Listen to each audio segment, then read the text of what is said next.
জীবনটা সবসময় একরকম খামখেয়ালি গাফলতি, অবহেলায় অবহেলায় চলে গেল। তো রাত তো আর ফিরবে না, দিন তো আর ফিরবে না, এই সময় আর হবে না।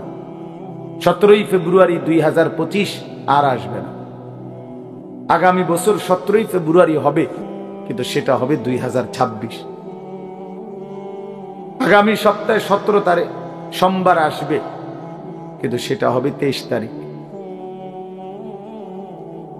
প্রতি রাত, প্রতি ঘন্টা, প্রতি মিনিট, প্রতি সেকেন্ড একবারই আসে। আমাদের হায়াত একবারই, প্রত্যেক মিনিট একবার।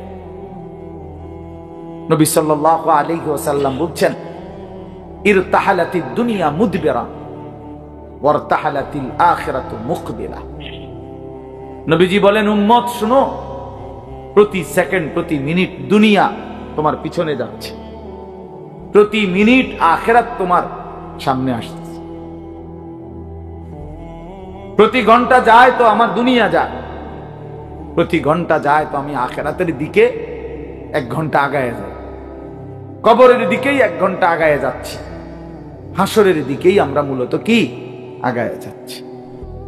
এজন্য নবীজি বলছেন, অতএব বুদ্ধিমান হলে শোনো উম্মত, ফাকুনু আবনা আল আখিরা ওয়ালা তাকুনু আবনা আদ দুনিয়া। নবীজি বলছেন, অতএব তুমি আখিরাতের সন্তান হও, আখিরাতের পরিচয়ে পরিচিত হও, দুনিয়ার সন্তান হও না। শুধু ডাক্তার, শুধু ইঞ্জিনিয়ার, শুধু আইনজীবী, শুধু ব্যারিস্টার, শুধু পয়সাওয়ালা, শুধু চাকরি ব্যবসায়ী, শুধু কৃষক, শুধু বিদেশি, শুধু প্রবাসী, এক মুসলমান হিসেবে এতটুকু পরিচয় নিয়েই তুমি যথেষ্ট হইও না। এক মুসলমানের পরিচয় এতটুকুই না, বরং তোমার পরিচয় যেন হয় আখিরাতের পরিচয়। লোকটা নামাজি, লোকটা রোজাদার, লোকটা চরিত্রবান, লোকটা দিনদার, লোকটা ফরহেজগার, লোকটা আল্লাহওয়ালা, লোকটা আখিরাতের ফিকির করে, মসজিদকে ভালোবাসে, মাদ্রাসাকে ভালোবাসে, ওলামায়ে কেরামকে ভালোবাসে, নামাজকে ভালোবাসে, আল্লাহর ঘরকে ভালোবাসে, কোরআনকে ভালোবাসে। এমন পরিচয় পরিচিত হও, এমন পরিচয় নিজের জীবনে লাগাও। নবীজি বলছেন, শুধু দুনিয়ার পরিচয়, অনেক বড় পয়সাওয়ালা, অনেক বড় টাকাওয়ালা, অনেক বড় ক্ষমতার অধিকারী, দোস্ত ক্ষমতা বেশি বা কম উভয় অবস্থাতেই কবরে চলে যাবে, হাসলেও মরে যাবে, কাঁদলেও মরে যাবে।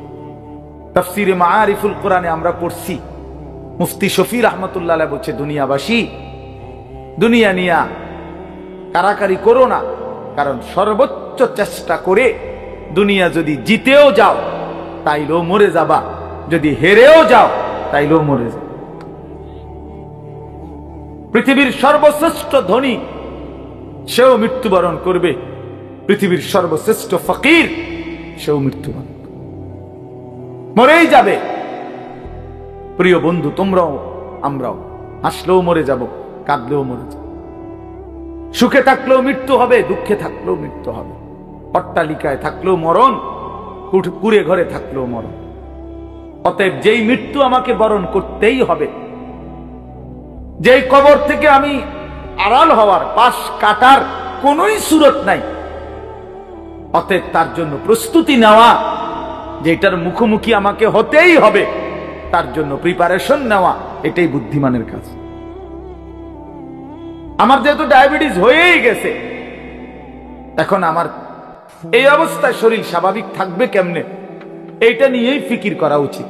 আমার যেহেতু গ্যাস্ট্রিক হয়েই গেছে, আমার যেহেতু এই রোগ হয়েই গেছে, এখন বিবেকবান বুদ্ধিমান উচিত যে এই অবস্থায় আমি সুস্থ থাকবো কিভাবে।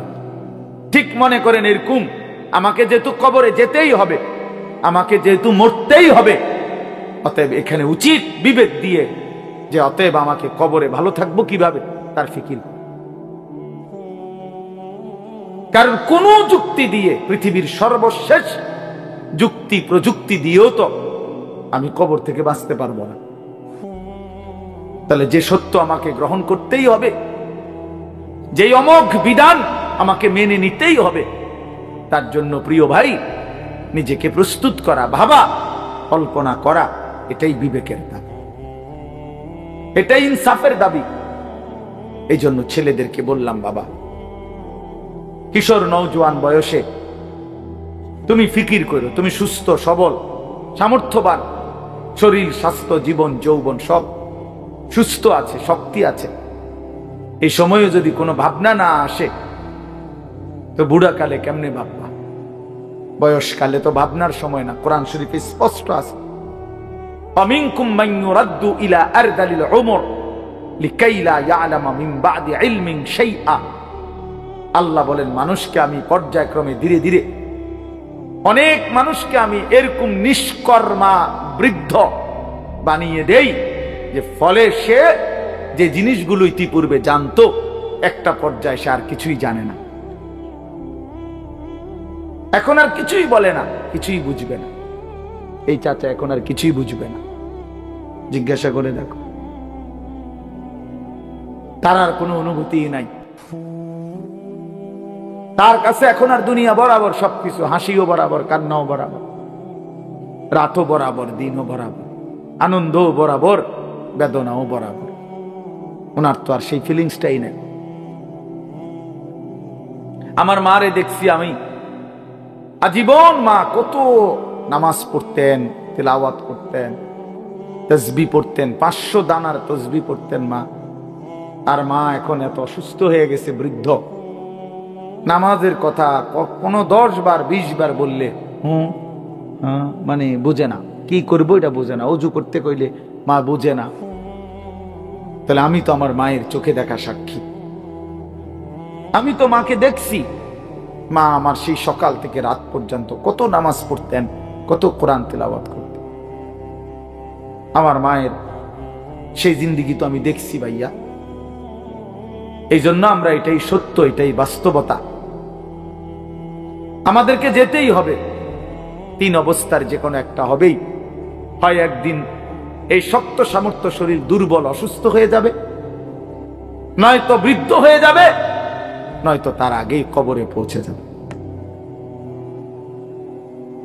প্রিয় বন্ধু, প্রিয় বাপ, আমাকে এটা বরণ করতেই হবে, আমাকে এটা বরণ করতেই হবে। এজন্য আমি অনুরোধ করছি, ওই দেখেন ওই ছেলে বারবার মোবাইল উঠাই আয়, মানে অসভ্য কিছু ছেলে আছে, অসভ্য, এমন গাদ্দার যে কারো কোনো কথা শুনব। এর কথা হইলো যে মানে অনেক ছেলের যে হুজুর আমি এর থেকে ভালো মানুষের কথাই শুনি না, আপনার কথা শুনব না। না, এটাই বা হাসি না, এটা কলিজা পাথর হওয়া। এমন গাদ্দার যে কোনোভাবেই আমি নিষেধ করলাম। ওই যে ওই আরেক অপদার্থ হাসি, এই দেখছেন, এই যে এখন নামাইল, এই জিন্দিগি, হে নিজে নিজে হাসে মোবাইলে। মানে কাকে বলে, কেন বলে, কি জন্য, আমার এত কিছু, আমি এবং আমার মোবাইল, পৃথিবীতে এরপরে আর কিছু আছে বা নাই এটা আমার জানার বিষয়। শেষ, আমি এবং আমার একটা মোবাইল, এটাই রাত, এটাই দিন, এটাই হাসি, এটাই কান্না, এটাই আনন্দ, এটাই বেদনা। খালাস। মোবাইল দেখতে দেখতে ঘুমাচ্ছে, মোবাইল দেখতে দেখতে ঘুম থেকে উঠতেছে। রাত গভীর হয় মোবাইলে, ভোর আলোকিত হয় মোবাইলে। আহা প্রিয় নওজোয়ান, আল্লাহ পাক তাইলে আমাদেরকে জন্যই সৃষ্টি করছেন। মাত্র 15,000 টাকা 14,000 টাকা দামের একটা মোবাইলের কাছে হেরে গেলাম। এত সুন্দর জীবন, অনন্তকালের আখিরাত সব ত্যাগ করে দিলাম। কি বন্ধু, চিরস্থায়ী জান্নাত ছেড়ে দিলাম, জাহান্নামের জন্য সিদ্ধান্ত নিয়েই নিলাম। এই নারী, এই ছবি, এই উলঙ্গ দৃশ্য, এই জিনা, এই ব্যভিচার, খোদার কসম ধীরে ধীরে তোমার জাহান্নামের দিকেই নিয়ে যাবে। নুআল্লিহি মা তাওয়াল্লা ওয়া নুসলিহি জাহান্নাম।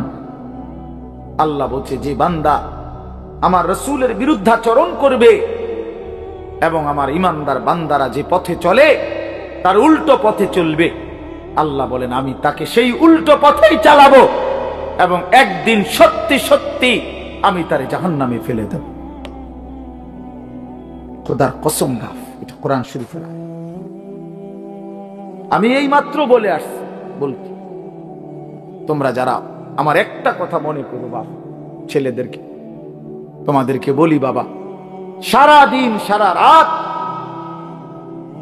মোবাইলে নারী দেখো, ছবি দেখো, নাচ গান, এক ওয়াক্ত নামাজ যারা পড়ো না, কোনোদিন যারা ফজরের নামাজ পড়ো না, হালাল হারামের কোনো পার্থক্য নাই, কিন্তু কেউ তোমারে ফিরায় না।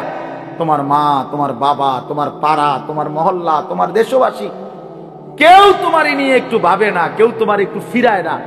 একটা বার বলে না যে এই বাবা তুই কোন রাস্তায় যাচ্ছিস, কিরে তুই মুসলমানের ঘরে জন্ম নিয়ে নষ্ট হয়ে যাচ্ছিস কেন? যাকে কেউ ফিরায় না, কেউ বলে না, কেন বাপ? একটা বার একটা ছেলে শুধু তুমি আমার কথা ভাইবো যে কেউ তোমারে ডাকে না কেন? 365 দিনে খোদার একটা বছরে কোনোদিন ফজরের নামাজ পড়লা না, অথচ কেউ তোমার একটু বলেও না কিরে বাবা তুই মুসলমানের ঘরে জন্ম নিয়ে ফজরের নামাজ পড়স না কেন?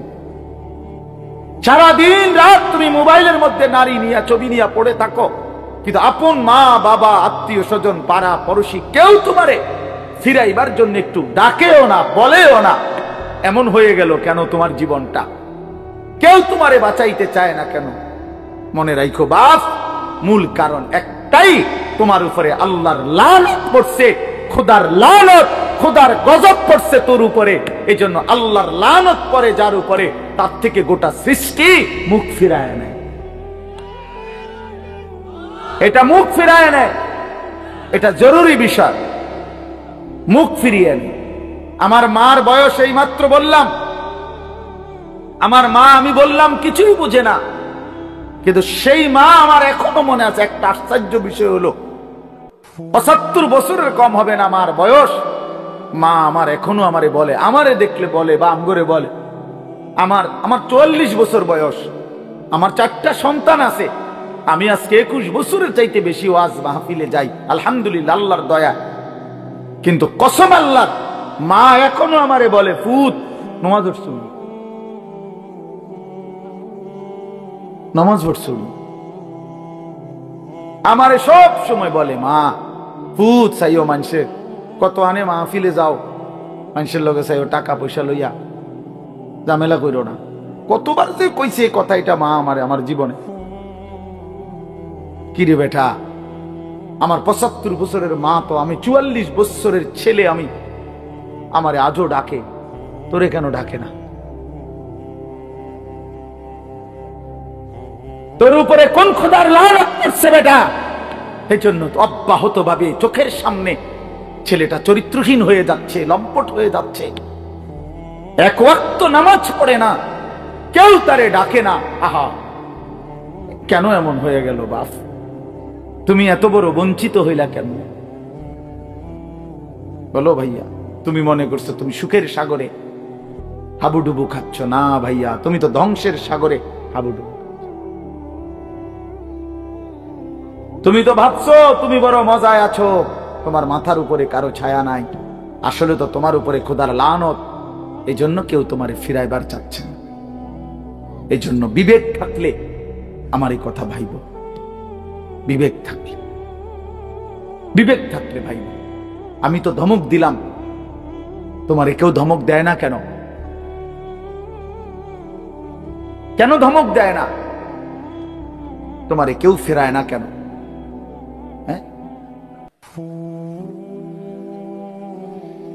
এই জন্য দোস্ত দয়া করে এটা ভাবা উচিত, আমরা ইনসাফের সাথে আমাদের এটা ভাবা উচিত। আমরা যদি এটা ভাবি, আমাদের জীবন সুন্দর হবে। এই কথাটাই আমি শুরু করছিলাম। আল কাইয়িসু মান দানা নাফসাহু, নবীজি বলছেন সে বুদ্ধিমান যে নিজের হিসাব করে, ওয়া আমিলা লিমা বাদাল মাউত, এবং মৃত্যু পরবর্তীর জন্য আমল করে। সেভাবে আমি কে, আমারে কে বানাইলো, আমি আসলাম কোত্থেকে, কেন বানাইলো, আত্ম উপলব্ধি, নিজের বিবেক, নিজের জায়গা। আসলে আমি কে? আমি মানুষ না জানোয়ার? এতটুকু বুঝ, বুদ্ধি, আকল, দিমাগ যদি দোস্ত আমার না থাকে, আমি মানুষ হলাম কিভাবে, মুসলমান হলাম? মাসালুল লাযী ইয়াযকুরু রাব্বাহু ওয়াল লাযী লা ইয়াযকুরু রাব্বাহু মাসালুল হাইয়্যি ওয়াল মাইয়্যিত। নবীজি বলছেন যে আল্লাহকে স্মরণ করে আর যে করে না, এই দুইজনের মধ্যে উদাহরণ হলো একজন জীবিত, একজন মৃত। নাফরমান মুর্দা, ইমানদার জীবিত। রাসূলুল্লাহ সাল্লাল্লাহু আলাইহি ওয়াসাল্লাম বলেছেন, ইন্নাল্লাযী লাইসা ফী জাওফিহি শাইউম মিনাল কুরআন কাল বাইতিল খারিব। প্রিয় বন্ধু শোনো, নবীজি সাল্লাল্লাহু আলাইহি ওয়াসাল্লাম বলছেন যে কলিজার ভিতরে আল্লাহর কোরআন নাই, কোরআন কিছু পরিমাণ কোরআন শরীফও নাই, 10টা সূরাও শুদ্ধ পড়তে জানে না, 10টা সূরাও মুখস্থ পারে না, আল্লাহর কালামের কিচ্ছুই জানে না, আল্লাহ রাসূল সাল্লাল্লাহু আলাইহি ওয়াসাল্লাম বলছে ওই নাফরমানের দিল হলো কাল বাইতিল খারিব, সারা বাড়ি, আলগা বাড়ি, যে বাড়িতে আগে থাকতো এখন থাকে না, নতুন ঘরে উঠে গেছে, ওই ঘরের এখন কোনা ভাঙ্গা গেছে, এই ঘরের এখন দুয়ার ভাঙ্গা গেছে, 3 সাল ফইরা গেছে, এখন সারা বাড়িটা আলগা বাড়ি, বিরান ঘর, সেই ঘরে এখন কুত্তা থাকে, সেই ঘরে এখন বিড়াল থাকে, সেই ঘরে এখন সাপ বিচ্ছু থাকে, মানুষ থাকে না।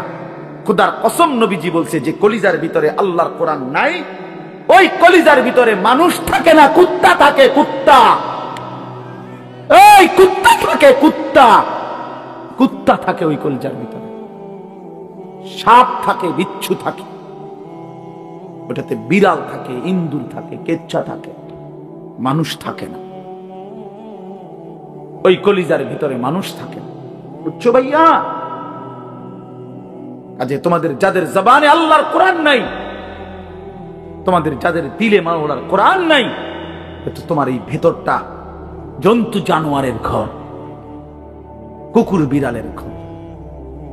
আচ্ছা আরো শোনো মিয়া, কোরআন শরীফে সূরা আরাফের মধ্যে আছে কোরআনের আয়াত, ওয়াত্তাবা হাওয়াহু ফামাসালুহু কামাসালিল কালব। সরাসরি কোরআনের আয়াত, সরাসরি কোরআন শরীফের আয়াত।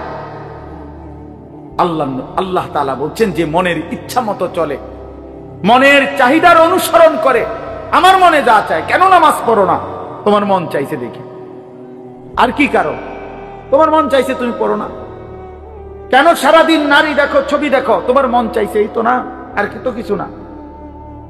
কেন পেশাব করে পায়খানা করে ঢিলা কুলুক টয়লেট পেপার পাক নাফাকের কোনো পার্থক্য বুঝো না? কেন? কারণ তোমার মন চাইছে, মন চাইছে। রাতের বাইজা গেছে 3টা, তুমি ঘুমাও না, দিনের বাইজা গেছে 10টা, তুমি ঘুম থেকে ওঠো না, কারণ তোমার ইচ্ছা, তোমার মনে যা চাইছে তা। আল্লাহর কসম বাপ, আমার কথায় রাগ করো না। আল্লাহ তাআলা কোরআনে বলছে এরকম মনের ইচ্ছার যে অনুসরণ করে, মনের যা চায় তাই করে, আল্লাহ বলছে তার উদাহরণ হলো কামাসালিল কালব, কুত্তার মতো, কুত্তার মতো, কুত্তার মতো, কুত্তার মতো, কুত্তার মতো। এই নামাজি বেনামাজি বেহায়া, মনে রাখিস তোর জিন্দেগি কুত্তার জিন্দেগি। তোদের যাদের কপালে সেজদা নাই, তোমাদের জীবন কুত্তার জীবন, মনে রাখ, কুকুরের জীবন এটা।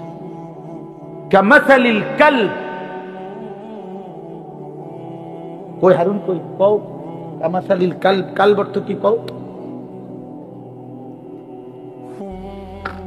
বলো? এরা তো সব আমার ছাত্র, হারুন, এই যে রবি, বলো। কামাসালিল কালব, কুকুরের মতো আল্লাহ বলছে কোরআন। এ তো কোনো ব্যাখ্যার কিছু নাই যে এক হুজুর কইছে এটা, আরেক হুজুর কইছে এটা, এরূপ কথা বোঝেন না এমনি।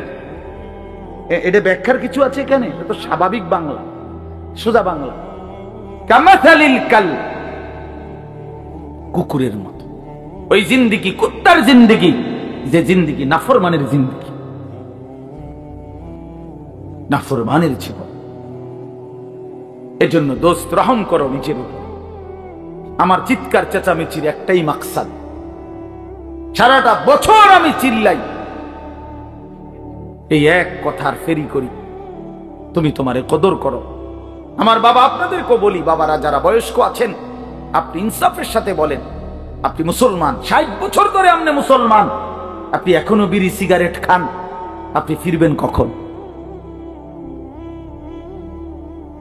বলেন বাবা, 60 বছর ধরে এখনো আপনি চা দোকানে, টেলিভিশনে নাচ গান না দেখলে আপনার রাতের ঘুম হয় না। আস্তাগফিরুল্লাহ, এত বছরেও আপনার নাফরমানি ছাড়ার সময় হয় নাই? 60 বছর বয়সেও মুসলমান গালি দেয়, 60 বছর বয়সেও মুসলমান কিস্তি নেয়, 60 বছর বয়সেও মুসলমান সুদ খায়, 60 বছর বয়সেও মুসলমান টেলিভিশনে নাচ গান নর্তকীর ছবি দেখে। ছি ছি ছি ছি, এত নির্লজ্জ, এত বেহায়া ইমানদার বুড়া মানুষ হইতে পারে না। এত বেহায়া কোন ইমানদার বুড়া হইতে পারে না বেটা। এটা বুঝা উচিত, এটা ভাবা উচিত। আলাম ইয়ানি লিল্লাযীনা আমানু আন তাখশা কুলুবুহুম লিযিকরিল্লাহ। আল্লাহ বলছে, মুমিন, আমি আল্লাহর ভয়ে তোমার মনটা নরম হওয়ার সময় আজও হয়নি? আমারে ডাকবা না তাইলে? আলাম ইয়ানি লিল্লাযীনা আমানু আন তাখশা কুলুবুহুম লিযিকরিল্লাহ ওয়া মা নাযালা মিনাল হক। রব্বে কারীম বলে, বান্দা আমার স্মরণ, আমার জিকির, আমার বন্দিগি, আমার কোরআন পড়বার জন্য তোমার মনটা নরম হওয়ার সময় আজও কি হয়নি? আল্লাহ যেন ডাক দিয়ে বলছে, যুবক, 365 দিন তো হয়ে গেল, একটা বছর চলে গেল, বান্দা কোনদিন ফজরের নামাজ পড়লা না, তাহলে কি বান্দা আর কোনদিন পড়বা না? এই ফয়সালা দিয়ে ফেললা। 30 বছর ধরে সুদ খাও বান্দা, তাহলে কি এই সিদ্ধান্তই নিলা আর কোনদিন ছাড়বা না? 20 বছর ধরে দাড়ি কাটতেছ, তাহলে কি এই ফয়সালাই নিলা যে আর কোনদিন দাড়ি রাখবা না? 20 বছর ধরে ঘরে রঙিন টেলিভিশন চলে, প্রতিদিন নাচ গান নর্তকীর ছবি, তাহলে কি মুমিন ফ্যামিলির জন্য এটাই সিদ্ধান্ত নিয়েছো যে আমি আমার পরিবারকে আল্লাহর নাফরমানির উপরেই রেখে যাব? এটা কি নাফরমানি না? কথা বলেন না? তাইলে আর কোনদিন কি ফিরবা না? আল্লাহ জানতে চাইছে, আল্লাহ জানতে চাইছে, বান্দা সময় কি আজও হয়নি? আমারে কি ডাকবা না?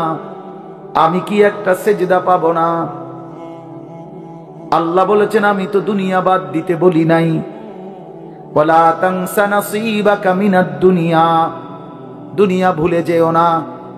স্ত্রী তো আমি দিয়েছি, সন্তান তো আমি দিয়েছি, এই জীবনে যা উপার্জন করছো তো আমি দিয়েছি। ওয়া ফিস সামাই রিজকুকুম ওয়া মা তুআদুন। আল্লাহ বলেন, আসমানে তোমাদের রিজিক, জমিনে না। কোথায়?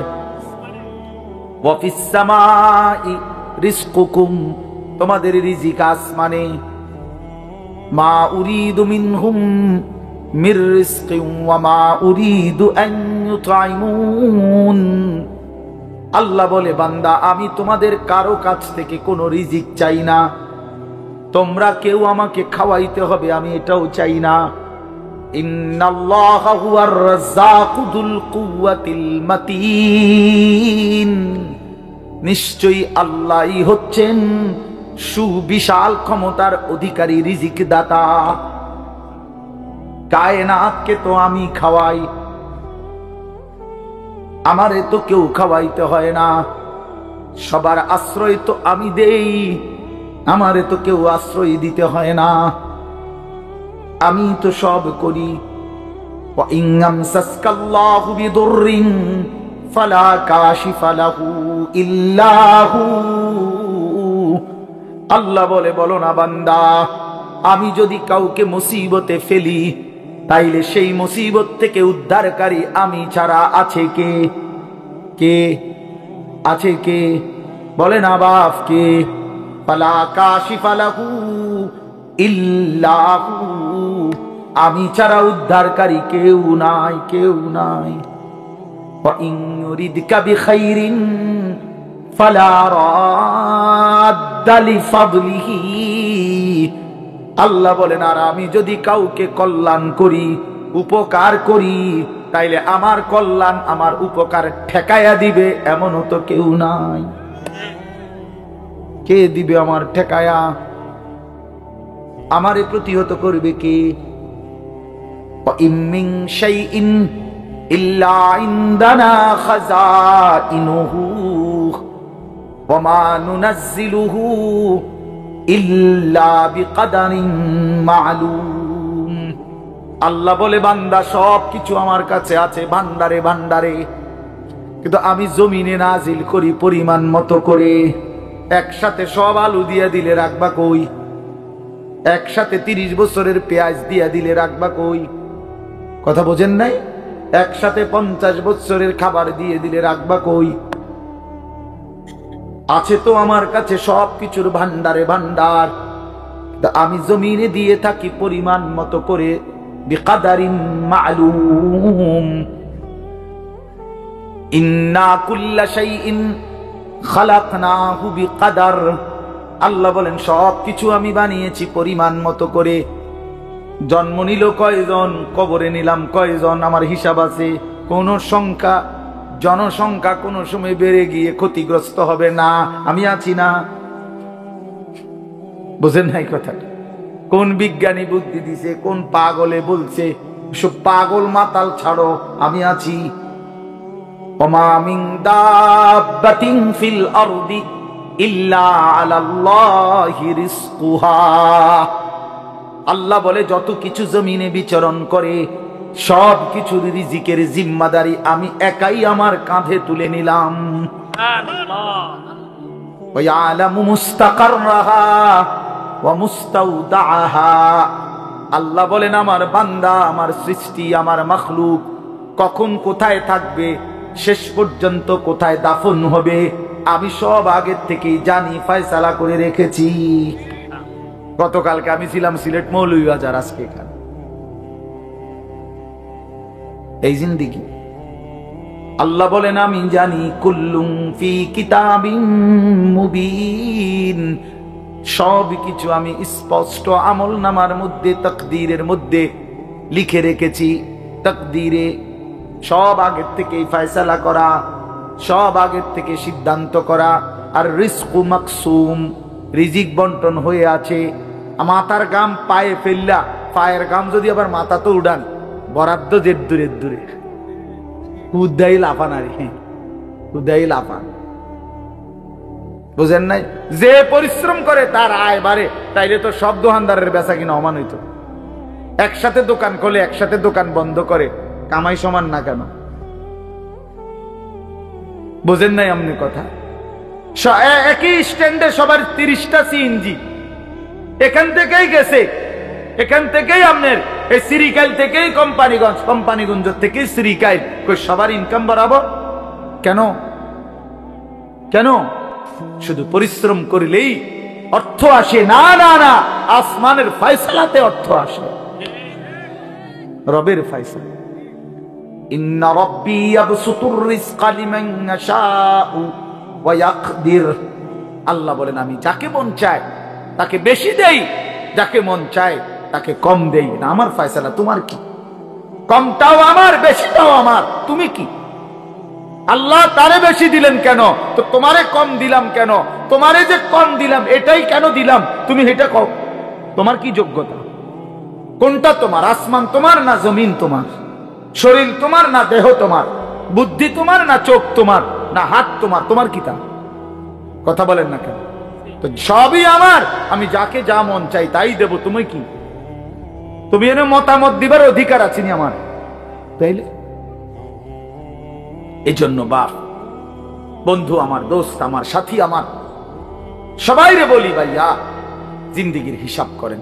এটাই আমার মূল বক্তব্য। আর একটু নড়ে চড়ে ঘুরে দাঁড়ান। ছেলেরা, বাপ ফিরে আসো তুমি আল্লাহর দিকে, কোরআনের দিকে, নামাজের দিকে, সেজদার দিকে। এই কপাল পৃথিবীর কোনো কামাইতে লাগে না। খেয়াল করে দেখে, উপার্জনের পৃথিবীতে মানুষ দেশে থাকুক আর বিদেশ থাকুক, চাকরি করুক আর ব্যবসায়ী করুক, ক্ষেত খামারে কাম করুক আর দিন মজুরি করুক, মাড়ি কাটুক আর যাই করুক, কপাল কোনো কামে লাগায় না। বুঝো না হিসাবটা? কপাল কি লাগায় না? কোন কাজে লাগায় না। কপাল শুধুই সেজদার জন্য। কপাল শুধুই সেজদার জন্য, শুধুই সেজদার। কপাল শুধুই সেজদার জন্য। কিসের জন্য? আল্লাহ বলছেন এটা বানাইছি সেজদা। এর জন্য যে কপালে সেজদা নাই, আল্লাহ যেন বলেছে যে ওই মানুষের বাচ্চা না, ওই জানোয়ার। জানোয়ার। এজন্য দোস্ত, কেন নামাজ পড়ো না? কেন সেজদা করো না? কেন আল্লাহকে ডাকো না? মাদেরকে জিজ্ঞেস করেন, বোনদেরকে জিজ্ঞাসা করেন, কেন আল্লাহর হুকুম প্রতিনিয়ত লঙ্ঘন করছে? কেন বোনেরা বেপর্দা? কেন মায়েরা বেপর্দা? মাকে বলেন, বোনকে বলেন, জিজ্ঞেস করেন নিজের বিবিকে, রাস্তার এই পুরুষদেরকে তোমার শরীর যৌবন দেখাইয়া কি অর্জন হয়েছে বলো? কয় টাকা কামাই হয়েছে?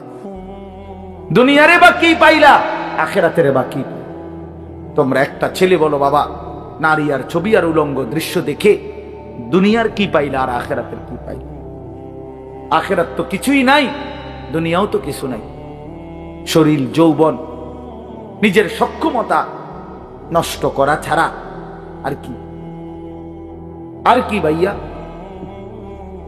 এই জন্য আমি অনুরোধ করছি আপনাদের কাছে, আমরা যদি প্রত্যেকেই ভাবি আমরা ইমানদার, আমরা মুসলমান, আমাদের জিন্দেগি আখিরাত, আর এই আখিরাতের সবচেয়ে বড় ফিকির যদি আমার বিবেকে ঢোকে যে আসলে আমার জীবন আখিরাতের জন্য, আমারে আল্লাহ বানাইছেন আখিরাতের জন্য, আমারে আল্লাহ ঈমান দিয়েছেন জান্নাত দেওয়ার জন্য, তাহলে আমাদের জন্য সর্বশ্রেষ্ঠ নিজের জীবন গঠন, আখিরাত গঠন, জান্নাত অর্জন, জাহান্নাম থেকে মুক্তির সর্বশ্রেষ্ঠ মৌসুম মাহে রমজান। কি? শাহরু রমাদান। এটাই আল্লাহ তাআলা উল্লেখ করছেন নিজে। আমি এই আয়াতটাই পড়ছি, এটা বললে আমার কথা শেষ। সূরা বাকারার 185 নম্বর আয়াত, আল্লাহ তাআলা বলেন শাহরু রমাদান, রমজান মাস। যে রমজান এতটা দামি যে মহান আল্লাহ পাক রব্বুল আলামিন নিজে উল্লেখ করছেন, নিজে, শাহরু রমাদান, রমজান মাস। আচ্ছা, এই রমজান মাস এটা কোরআনের শব্দ, অতএব আপনারা ভাবেন, একজন হলেও বুঝবেন, আপনারা ভেবে দেখেন এটা পৃথিবীতে উচ্চারিত হয় রমজান মাস কতবার, কতদিন? সারা বছর। সারা বছর এই শব্দ উচ্চারিত, কারণ সারা বছর আল্লাহর কোরআন আল্লাহর জমিনে কোথাও না কোথাও তেলাওয়াত হয়। তাহলে এটা যেহেতু কোরআনের শব্দ শাহরু রমাদান, এই জন্য রমজান মাস এই কথার যেন উচ্চারণ সারা বছর, সারা বছর যেন আল্লাহর জমিনে উচ্চারিত হয় যে বান্দা, একটা মাস আছে বড় দামি মাস, সেটা রমজান মাস, সেটা রমজান মাস। আল্লাহ বলেন, এবার নিজে আল্লাহ বলতেছেন, শোনো বান্দা, আমি নিজেই এই মাসের পরিচয় দেই। আমি যদি জিজ্ঞেস করি রমজান মাস কোন মাস, আল্লাহ বলেন আমি পরিচয় দিচ্ছি, শোনো, আল্লাযী উনজিলা ফীহিল কোরআন, এটা সেই মাস যে মাসে আমি আল্লাহ কোরআন নাজিল করেছি। কোরআন নাজিল হয়েছে যেই মাস, সেই মাসের নাম রমজান মাস। এই কারণে রমজান এত দামি। রমজানের আমার শায়েখ আল্লামা মুফতি মুশতাকুন নবী সাহেব বলে, রমজানের প্রতি ঘন্টা, মিনিট, সেকেন্ড, এক একটা মুহূর্ত যেন হীরা মণি মুক্তার মতো, হীরা মণি মুক্তার মতো। আল্লাহ তাআলা এমন ভাবে এটাকে, যেমন এই প্যান্ডেলটা আপনারা আলাদাভাবে সুন্দর করে চারদিকে কি চমৎকার করে সাজাইছেন, চারিদিকে এটাকে সুন্দর করে একটা সাজানো প্যান্ডেল, রমজানকে যেন আল্লাহ তাআলা এভাবে সাজাইছেন। আল্লাহ নিজের হাতে রমজান সাজাইছেন। আল্লাহ বলে, বান্দা শোনো, আমি রমজানকে কেমনে সাজাইলাম। 1, পুরা মাস রোজা। 2, প্রতিদিন ইফতার। 3, প্রতিদিন সাহারি। 4, প্রতিদিন 20 রাকাত তারাবি। 5, শেষ দশকে এতেকাফ। 6, শেষ দশকের বেজর রাত্রিতে শবে কদর। এরপরে 7, একটা নফল একটা ফরজের সমান। 8, একটা ফরজ 70টা ফরজের সমান। 9, প্রথম দশক রহমত। 10, মাঝখানের দশক মাগফিরাত। 11, শেষ দশক জাহান্নাম থেকে মুক্তি। আল্লাহ বলেন, জান্নাতের দরজা খুলে দিলাম, জাহান্নামের দরজা বন্ধ করে দিলাম। সমস্ত শয়তানগুলোকে শেকলে বন্দী করে দিলাম, চারিদিক দিয়া গোলাইয়া সব গুছাইয়া বান্দা, রাস্তা কেবল একটাই খোলা, দরজা কেবল একটাই খোলা। পুরা রমজান রাতে আসো, দিনে আসো, দুপুরে আসো, শুধু আমার গোলামি করবা, গুনাহ ছেড়ে দিবা, আর একটা দরজা দিয়েই সবাই ঢুকবা, শুধুই জান্নাত, শুধুই জান্নাত, শুধুই জান্নাত, শুধুই জান্নাত। কারণ দরজা তো খোলা একটাই, জান্নাতের দরজা, জাহান্নামের দরজা বন্ধ। এই মাসে আমি কোনো দিকে দেব না, শুধু জান্নাত দেব, শুধু জান্নাত, শুধু জান্নাত। এজন্য বাপ মহান আল্লাহ পাক রব্বুল আলামিন বলছেন, রমজান আমি কোরআন নাজিলের মাস। আমার শায়েখ বলে, আল্লামা মুফতি মুশতাকুন নবী সাহেব বড় সুন্দর বলছে হুজুরে, যে শুনেন, আল্লাহ তাআলা রমজানকে বলছেন কোরআন নাজিলের মাস, এজন্য দামি বানাই দিছেন রমজান। একটাবার চিন্তা করে দেখেন, প্রত্যেক রমজানে কোরআন নাজিল হয় না, রমজান নির্দিষ্ট একটি রমজানে না কোরআন নাজিল হয়েছে, কথা বুঝছেন না? কিন্তু ওই এক মাসে কোরআন নাজিল হয়েছে দেখা আল্লাহর এই জমিনে যতবার এই মাস ঘুরে ঘুরে আসতেছে 1450 বছর ধরে, প্রত্যেকবারই এই মাস দামি হয়ে যাচ্ছে। একটি রাতে শবে কদর কোরআন নাজিল হয়েছে, ফলে যতবার এই রাতটা ঘুরে ঘুরে আসে প্রত্যেক বছরই এই রাত দামি হয়ে যাচ্ছে। অতএব কোরআনুল কারীম এক রাত্রিতে নাজিল হয়েছে, এজন্য প্রত্যেকবারই ওই রাত্রি দামি। একটি মাসে নাজিল হয়েছে, এজন্য প্রত্যেক বছর ওই মাসটা দামি। এজন্য যে ইমানদার কোরআনকে বুকে আগলায় নিছে, কোরআনকে নিজের জীবনে গ্রহণ করে নিছে, রমজানকে আপন করে নিছে, খোদার কসম রব্বে কারীম তাকেও সারা বছর সারা জিন্দেগি দামি বানায় দিছে, দামি বানায়। এজন্য রমজান মাসের নাম কি? রমজান। রমজান উচ্চারণ করেছেন যিনি এই মাসের নাম, তিনি রহমান, আর তিনি নাজিল করেছেন কোরআন। এটা গ্রহণ করেছে যে, সে হলো মুসলমান।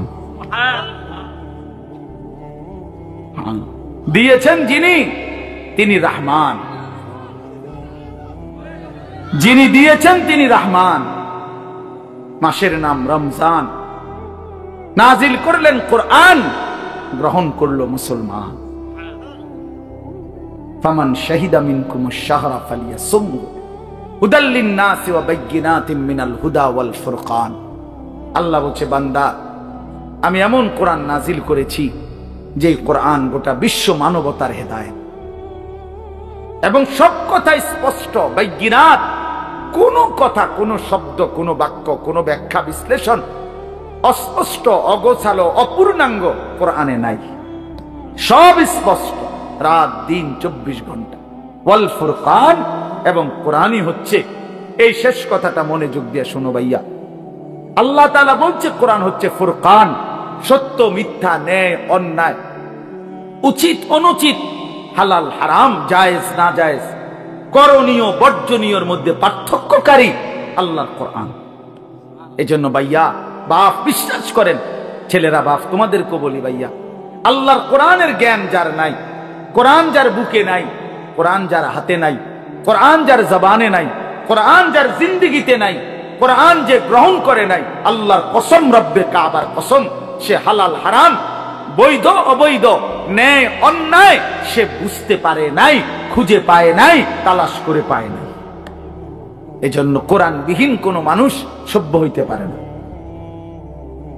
কোরআনবিহীন কোনো মানুষ বাংলা বই ন্যায় অন্যায় শিখায় না, অঙ্ক বই ন্যায় অন্যায় শিখায় না, ইংরেজি বই ন্যায় অন্যায় শিখায় না, পদার্থবিজ্ঞান জীববিজ্ঞান ন্যায় অন্যায় শিখায় না, রসায়ন বিজ্ঞান ন্যায় অন্যায় শিখায় না, উচ্চতর গণিত ন্যায় অন্যায় শিখায় না, ডাক্তারি বই ন্যায় অন্যায় শিখায় না, আইনের বই ন্যায় অন্যায় শিখায় না। শুধু আল্লাহর কোরআন ন্যায় এবং অন্যায়, হালাল এবং হারাম, উচিত এবং অনুচিত, বৈধ এবং অবৈধ এটা শিখায়। অতএব কোরআন বঞ্চিত, তো সে হালাল হারাম থেকেই বঞ্চিত।